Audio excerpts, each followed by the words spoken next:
Tasavvur qiling, siz muhim vazifani qilish uchun kirishgansiz. Daftar kitoblaringiz ochilgan, kompyuteringiz yoqilgan va endigina dars qilishni boshlashingiz bilanoq kimdir sizga xabar yozib qoladi yoki Instagramdan reels tashlab qoladi.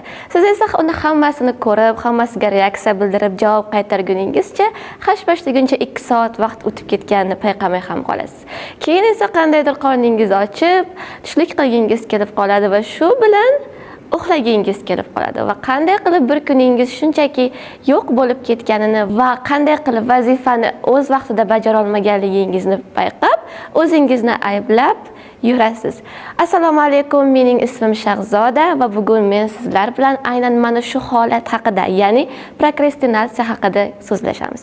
Bu holat ayniqsa hammaga tanish, ayniqsa student va talabalarga yoki o'quvchilarga qachonki ular uchun finals, yakuniy imtihonlar yoki kurs ishi, diplom ishi yoki shunga o'xshagan imtihonlar, IELTS yoki SAT, ya'ni imtihon deadline'lari yaqin qolganda biz nerv sistemamiz katta bosim bilan ishlab bizni depressiyaga tushirib qo'yadi va bizda juda ham ko'p vazifalar paydo bo'ladi va biz shu paytda nima qilamiz? Shunchaki ularni bir chekkaga qo'yib, Instagram yoki film tomosha qilishni ma'qul ko'ramiz. Ishni kechiktirganda u dangasa yoki mas'uliyatsiz bo'lib qolmasligini, balki esa bu bilan miya bizga to'xta degan signalni berayotgan ekanligini o'rganishni, ya'ni mana shu signallarni qanday qilib payqash va unga to'g'ri javob berish va u bilan to'g'ri ishlash kerak ekanligini o'rganamiz.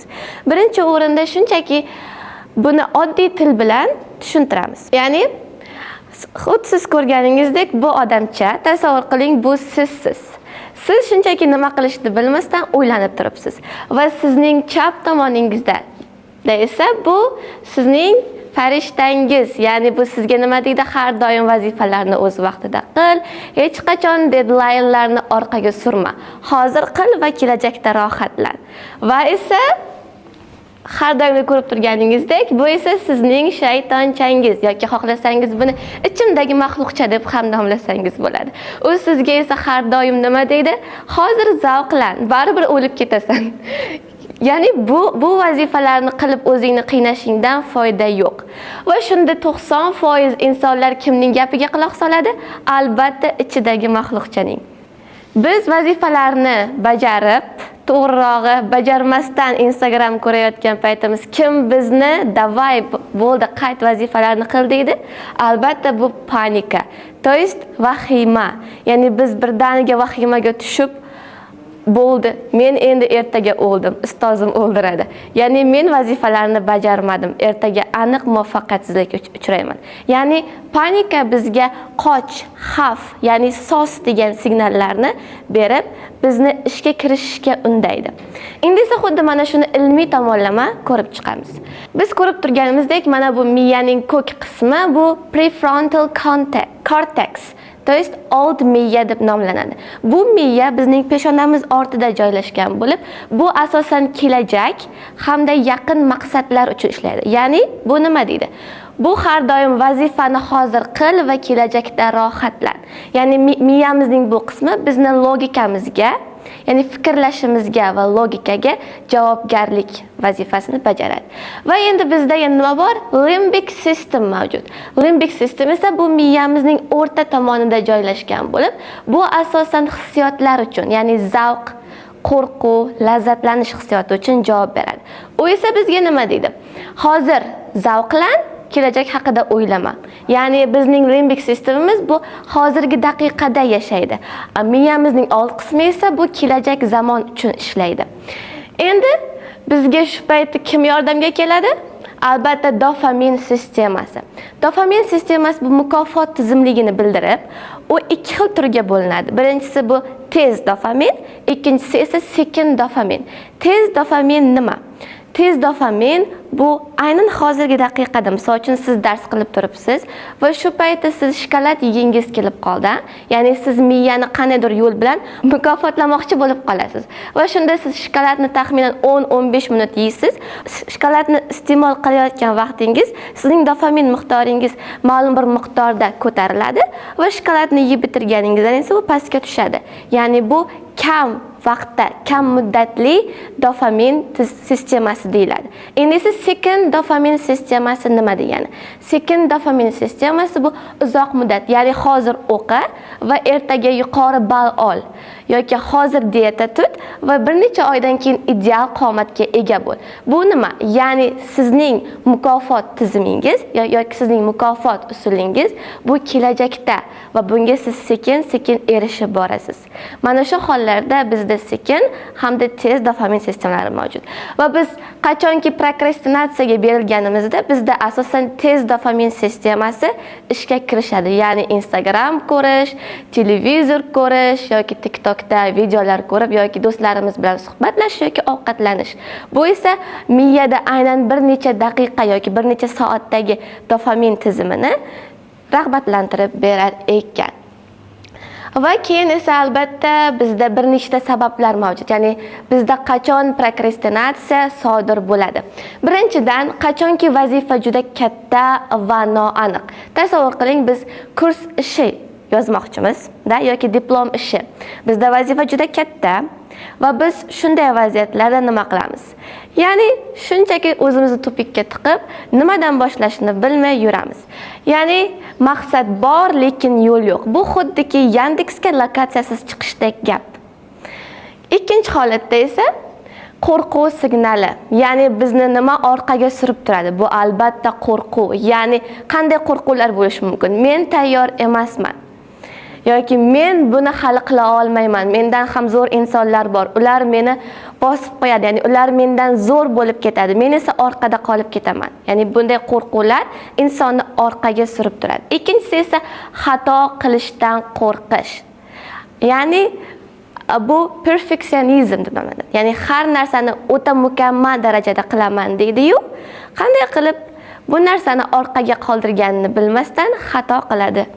Yoki natijasi noma'lum. Ya'ni siz biron bir kitobni boshlaysiz u uni aslida nima uchun o'qiganingizni ham bilmaysiz. Va bunday hollarda siz juda ham tez maqsadni hamda qiziqishni yo'qotasiz. Xo'sh, keyingisi esa bu charchoq. Xo'sh, charchoq bu 3 turga bo'linadi. Ya'ni birinchisi bu jismoniy charchoq bo'lib, bunda asosan tana fizikal jihatdan charchaymiz.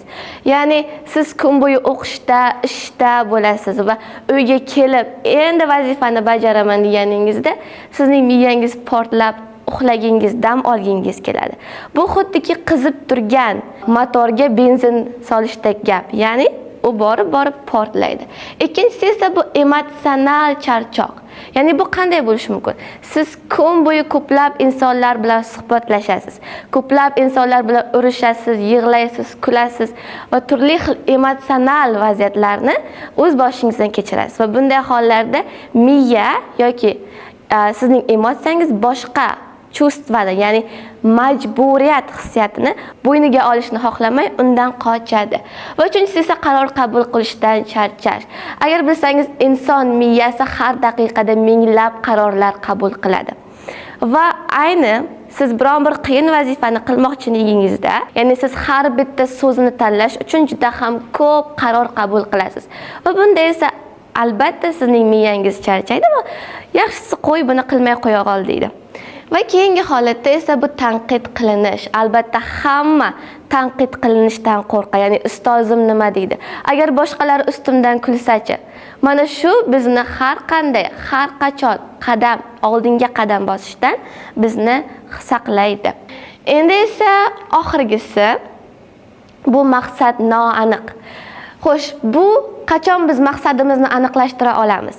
Qachonki biz o'zimizga ikkita savol berishimiz kerak. Birinchisi, buni nima uchun qilayapman va buning foydasi bormi?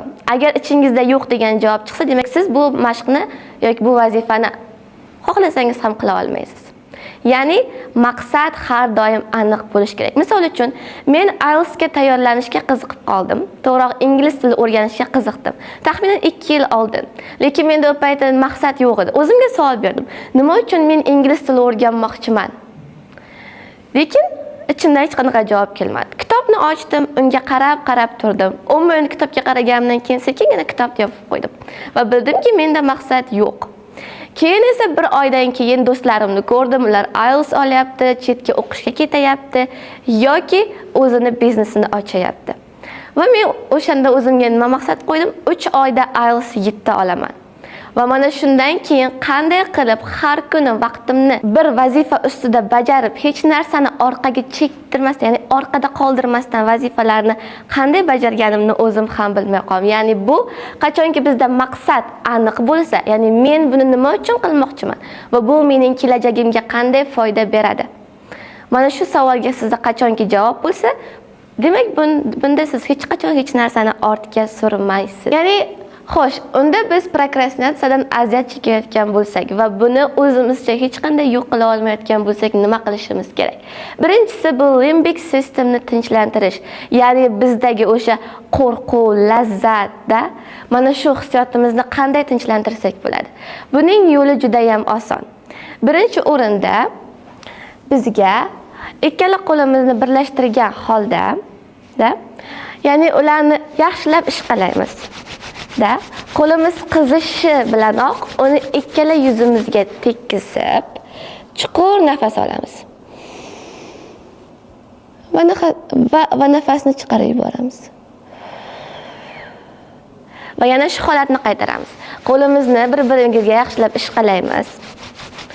Yaxshilab ishqalab bo'lganimizdan keyin uni ikkala yelkamizga tekkizamiz va mahkam qisamiz. Va endi yana chuqur nafas olib va nafasni chiqarib yuboramiz. Va yana bir marotaba qo'llarimizni bir-biriga yaxshilab ishqalagan holda bu safar ikkala tirsagimizni mahkam ushlaymiz yoki quchoqlaymiz. Va endi bu holatda yana chuqur nafas olamiz. Va nafasni chiqarib yuboramiz. Mana shu holatni biz qancha vaqt, ya'ni qachon biz bu vazifani bajarishga o'zimizga kuch topmaguncha bu mashqni bajaraveramiz. Va bu albatta yordam beradi. Keyingisi esa eat the frog. Ha, bilganingizdek bu qurbaqani yeyish. Nega aynan bunaqa deb nomlangan? Buning eng katta sababi qurbaqa bu bizning miyamizda eng katta qo'rquv degan ma'noni bildiradi. Ya'ni ishni eng qiyinidan boshlang. Misol uchun siz insho yozmoqchisiz. Inshoning eng qiyin qismi qanaqa? Albatta introduction, ya'ni kirish qismida eng qiyin qismi bu kirish qismi hisoblanadi. Siz birinchi kirish qismini yozishdan boshlang, chunki eng qiyinini qilganingizdan keyin qolgani avtomatik tarzda eng oson bo'lib ketadi va sizda eng qiyinini qilganingizdagi olgan rag'batlantirishingiz qolgan osonlarigacha bemalol yetadi. Ya'ni siz qolganini rohat bilan, o'zingizga ishonch bilan davom ettira olasiz. Va keyingisi hamma eshitgan o'sha mashhur Pomodoro usuli. Ya'ni har 25 daqiqadan keyin o'zingizga 5 minut vaqt ajratib, vaqt ichida nima qilishingiz mumkin? Kofe ichishingiz mumkin yoki havo almashtirib kelishingiz mumkin yoki biron bir mashq bajarishingiz mumkin, lekin aslo telefonga kira ko'rmang, chunki telefon bu sizning diqqatingizni buzadi va bu limbik sistemni rag'batlantiradi. Va keyingisi esa bu mukammallikni emas, harakatni tanla. Ya'ni bu nima degani? Perfeksionizm, ya'ni hamma narsani mukammal darajaga yetkazaman. Ya'ni bu aslida prokrastinatsiyaning haqiqiy niqobi hisoblanib, hamma narsani zo'r bajarasan, faqat hozir emas. Ya'ni hozir sen tayyor emassan buni bajarishga, keyinroq qilsang bu zo'r chiqadi. Ya'ni sen hozir emas, balki keyinroq mukammal qila olasan degan narsa bu prokrastinatsiyaning eng katta va'dasi va yolg'oni hisoblanadi. So'zimning oxirida nima demoqchiman? So'zni yoki gapni o'zgartiring. Men dangasa emasman, emas, balki mening miyam prokrastinatsiya orqali menga nima demoqchi? Ya'ni siz endi bugundan boshlab miyangizdagi prokrastinatsiya sizni to'xtatish uchun emas, balki sizga to'g'ri yo'lni ko'rsatish uchun xizmat qilishini anglab olasiz. Rahmat kattakon.